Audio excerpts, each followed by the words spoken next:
Arrancó la campaña en Brasil, campaña presidencial, y está nuestro compañero Gustavo Segre. Gustavo, ¿cómo te va? ¿Qué tal? Buenos días, Pancho. Buenos días, Guada. Buenos días a todos. Sí, arrancó y arrancó con todo, ¿eh? Pero arrancó, son más cortas las campañas en Brasil, por lo que veo. Nosotros vivimos en campaña electoral, claro, ¿no? ¿Cuándo son las elecciones exactamente?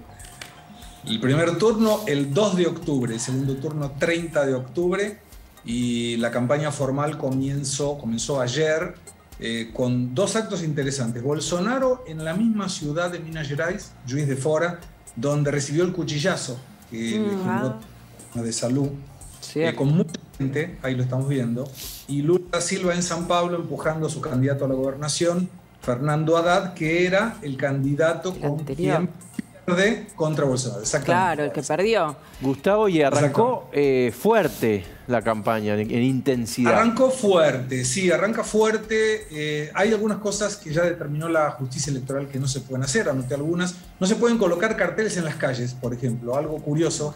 Para nosotros los argentinos están con eso, aquí no se puede hacer, ni siquiera en carteles electrónicos. ¿Y tampoco. se cumple?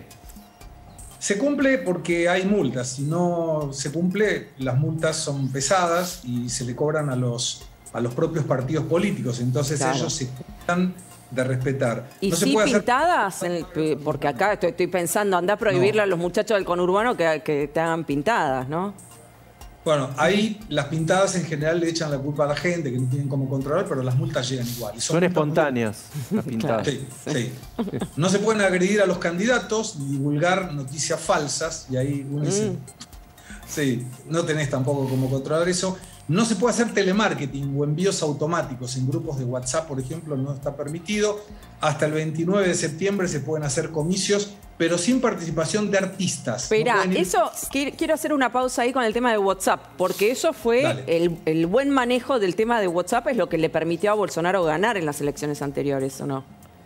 Bolsonaro maneja muy bien las redes sociales, la cantidad de seguidores que tiene uno respecto del otro es realmente abrumador. Bolsonaro tiene 3 veces más seguidores en las redes sociales que Lula da Silva, pero acá no se menciona que no se puede hacer campaña genérica. Uno puede recibir del candidato, por ejemplo, pero no se puede hacer directamente del partido o del candidato hacia grupos de WhatsApp generales. Bien. Es imposible evitar que los grupos de WhatsApp circulen campañas. Claro, eso te iba a decir. ¿Cómo hace para controlar eso? No hay forma. Eso igual que la fake news, ¿no? Muchas veces que circulan por WhatsApp. Es imposible. Y la gente se... ¿te enteraste de esto? No, es una noticia falsa. ¿Y cómo haces para certificarlo, no? Bueno, ahí ocurrió una cosa interesante. Por ejemplo, cito el caso personal. Yo ayer subí un video en el Facebook y el propio Facebook me avisó, mire que este video está sospechado de ser una noticia falsa. Y hay 3 opciones. Entonces las propias redes sociales filtran determinadas informaciones a través de verificaciones y verificadores, empresas que ellos utilizan, y te señalan si lo querés dejar o no. Como no estaba seguro, preferí sacarlo. Y eso es lo que... Gustavo, ¿y cómo están en las encuestas los dos candidatos?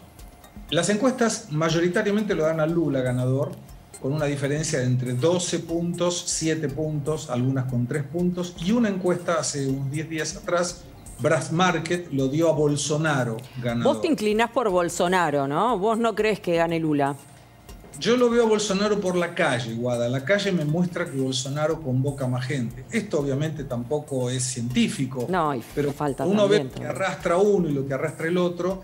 En general los comicios de Bolsonaro son participativos, los de Lula hay mucha gente que recibe dinero para ir.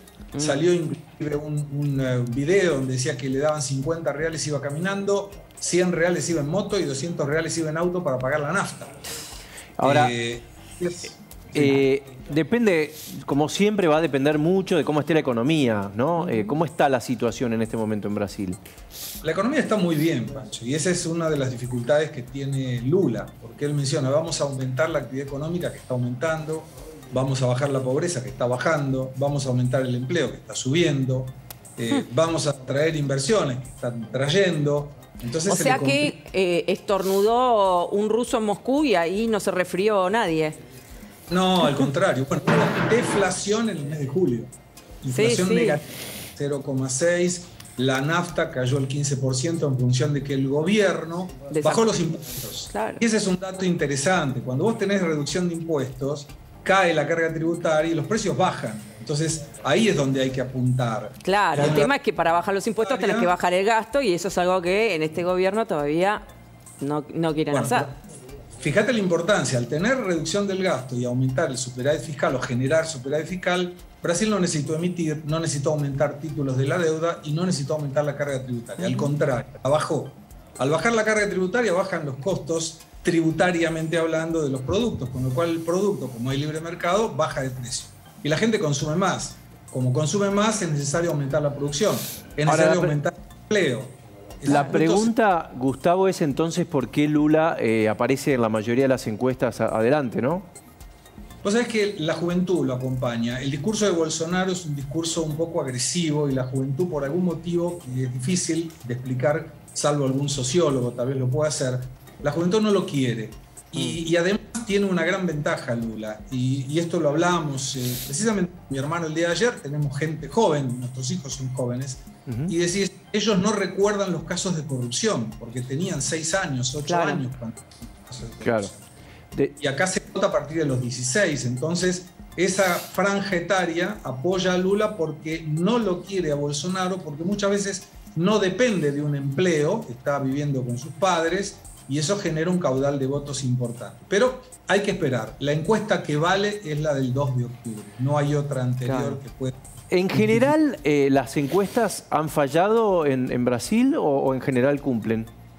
No, en general han fallado, como en todos lados. En general, además se verificó, por ejemplo, una curiosidad. Una de las encuestas recientemente realizadas, que deben ser registradas en la justicia electoral, tenía 49 personas que le consultaron en San Pablo, que tiene 12 millones de habitantes en la ciudad, y le preguntaron a 49 personas en una ciudad de 150.000 habitantes. Y la carga no es la misma. Entonces, eso muchas veces una tendenciosidad. Pero lo curioso de todo esto es el patrimonio declarado de los dos candidatos mayoritarios. A ver, me interesa. Lula, defensor de los pobres, combate la pobreza. Bolsonaro, más hacia el capitalismo.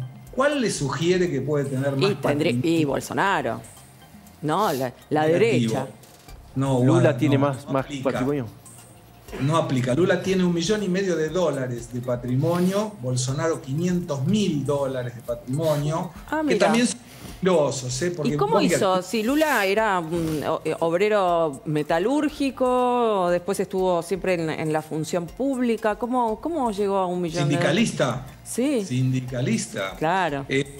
¿Viste la parte de la encuesta que dice no sabe, no contesta? Pero vos decís que lo de Bolsonaro también es mentiroso, digamos. Me suena eso de que subdeclaren el patrimonio de los políticos. ¿Sabés que es una trampa electoral interesante? En Argentina también ocurre, porque se declara por el valor venal, el valor al cual le cobran alumbrado, barrido y limpieza. Generalmente son valores menores. Lula tiene 3 departamentos. ¿Y el penthouse de Guarujá lo declaró Lula? No. Pidió que le devuelvan la plata. Cuando le anularon el proceso, él que decía que no era de él, dijo no. Bueno, yo te quería preguntar por eso. ¿Cómo están las... bueno, Lula puede competir porque no tiene sentencia firme, pero ¿qué pasó con esas causas? ¿Se cayeron? Mira, Lula puede competir por 2 motivos. La Corte Suprema de Justicia, mayoritariamente con ministros colocados por Lula y por Dilma Rousseff, son 11 miembros de la Corte.